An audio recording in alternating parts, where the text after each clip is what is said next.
বল ভাই আর দেখিতে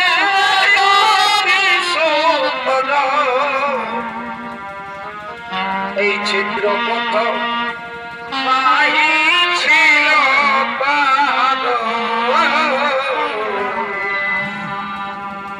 এ ভাই চিত্র প্রথম ছিল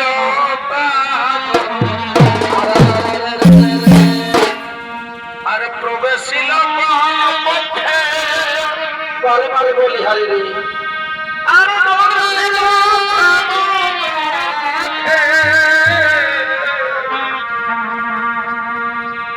ভাই প্রবেশিল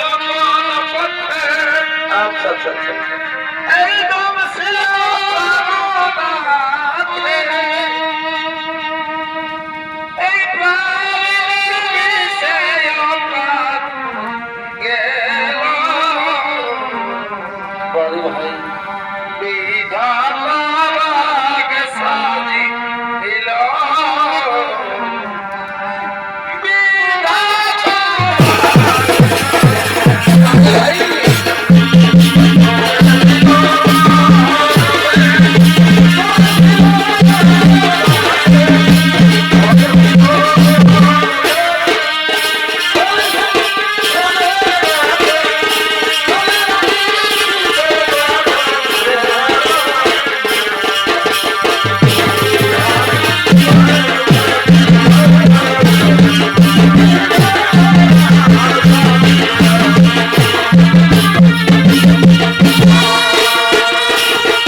মনে করে সেই তোমার ব্রহ্মদেবের কথা একমাত্র নর আর বানরের হাতে হবে আমাদের পুত্রের বিন্দু তাই নর জন্মেনি, কিন্তু বানর জন্মেছে, আর সেই বানর চলেছে কৈলাসের পথে।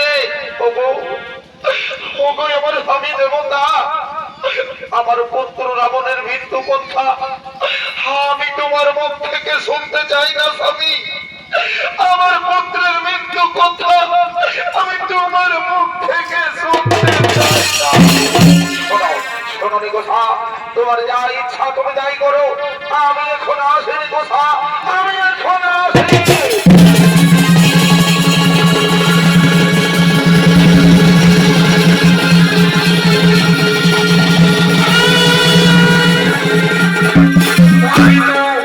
আমি এখন কি করি, আমার পুত্র রাবণকে কিভাবে অমর করে রাখবো? মনে পড়েছে আমার গুরুদেবের কথা, মনে পড়েছে কোথায় গুরুদেব, একবার গুরুদেব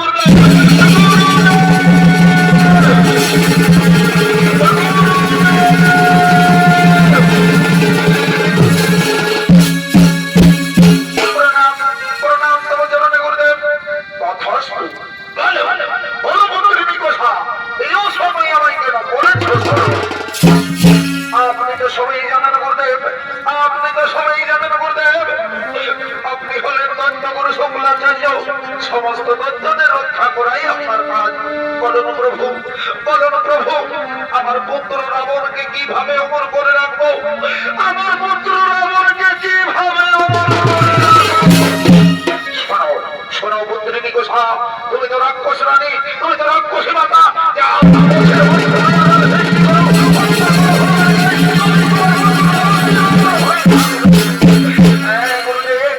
আপনার কথা আমি অক্ষরে অক্ষরে পালন করবো গুরুদেব, আপনার কথা আমি অক্ষরে অক্ষরে পালন করবো।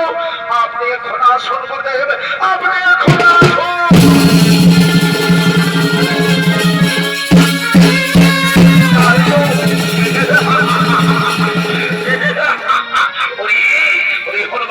তোকে আমি বাঁচতে দেবো না, তোকে আমি পুত্রের মধ্যে হত্যা করবো। তবে আমার পুত্র রাবণ যে অমর হয়ে থাকবে।